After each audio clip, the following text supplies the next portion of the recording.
Belangrijkste nieuws uit Curaçao in het Nederland. Extra Journaal, vers van de pers.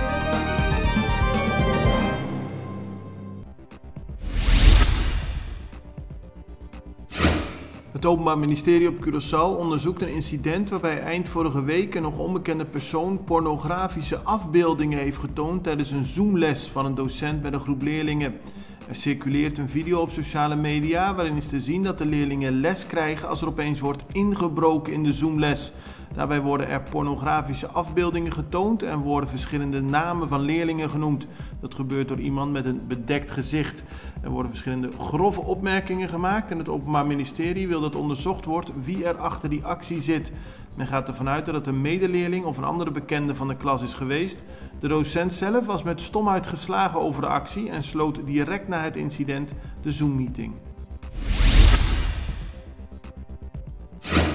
De staten kunnen aan de slag met het voorbereiden van de komst van de nieuwe 21 leden van de staten. De electorale raad heeft daarvoor de gegevens en de namen naar de staten opgestuurd. Het is geen verrassing wie er op de lijst staat, want het kon allemaal te zien zijn tijdens de uitslag van de laatste verkiezingen. Op 11 mei worden de nieuwe parlementariërs beëdigd.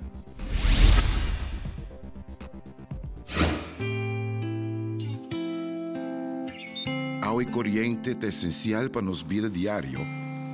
E pensei em Aqualectra, ta honrar de por servir e de contribuir no bem-estar duradouro de nossa comunidade.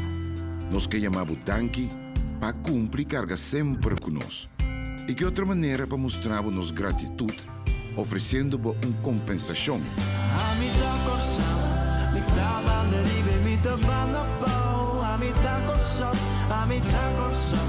Coração chiquinho no meio do mundo. Se a botar coração, nota importância, botar ela flow. A botar coração, botar-me em lugar especial. Vou conseguir registrar e aplicar tranquilo via aqualectra.com/dankinabo ou chama 0800 0135. Muito nos contribui na melhor coração. Er wordt nog steeds veel gesproken over een appgroep die door burgers is opgericht om elkaar te waarschuwen waar de verschillende politiecontroles zijn. De politie is het niet eens met die appgroep en dit weekend kwam het verhaal naar buiten dat een agent een telefoon zou hebben afgepakt tijdens een controle van een automobilist. Dit om te kijken of die lid was van die zogenaamde appgroep. Imro Zwerver, woordvoerder van de politie, laat vandaag aan de Extra weten dat ze geen aangifte hebben ontvangen, dus niet weten of het verhaal waar is. Het gaat goed met het vaccinatietraject. Gisteren werd bekendgemaakt dat al meer dan 55.000 mensen op Curaçao zijn gevaccineerd.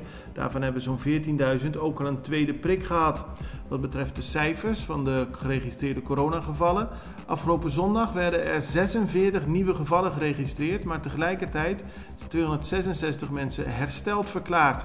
In totaal zijn er nu 2516 geregistreerde coronapatiënten. Er liggen nog 95 mensen in het ziekenhuis, waarvan 35 op de intensive care. Daarnaast zijn er ook 9 Curaçaoëners nog steeds op de IC op Aruba. Het sterftecijfer van iedereen die aan COVID-19 is overleden op Curaçao is opgelopen tot 89. Good morning. Start your day the right way. The Greenhouse Restaurant is now serving breakfast. Come and enjoy the refreshing and relaxing morning from our famous terrace. Serving the best omelet, fresh juice, hot coffee, and more. Try our new breakfast menu at the Greenhouse every morning from 7 to 11. Visit the Greenhouse Restaurant to give you the best service you deserve.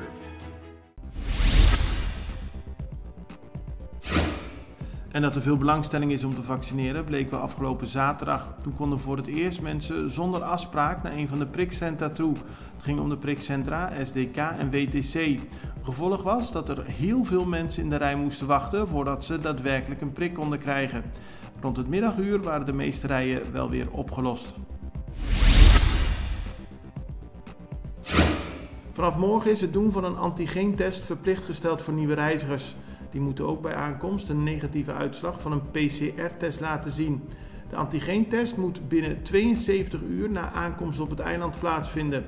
De toeristische sector op het eiland is het niet eens met die maatregel, omdat ermee een extra grens te lijkt te worden opgeworpen om Curaçao te bezoeken. De kustwacht heeft gisteren een Sea-Doo in beslag genomen. Dat gebeurde nadat de kustwacht een melding binnenkreeg van een burger die een Sea-Doo voor de kust van Oasis Coral Estate zag. Bij aankomst van de kustwacht voeren de Sea-Doo en de opvarenden met hoge snelheid richting het strand. Door het verdachte gedrag van de persoon op de waterscooter is besloten tot controle. Daaruit bleek dat de vaartdocumenten van het vaartuig niet op orde waren, waardoor de waterscooter in beslag is genomen. De personen hebben daarnaast ook een proces-verbaal gekregen voor het niet naleven van de coronamaatregelen op Curaçao. Zoals bekend gelden de huidige coronamaatregelen en de lockdown ook voor zee. Het belangrijkste nieuws uit Curaçao in het Nederland. Extra Journaal, vers van de pers.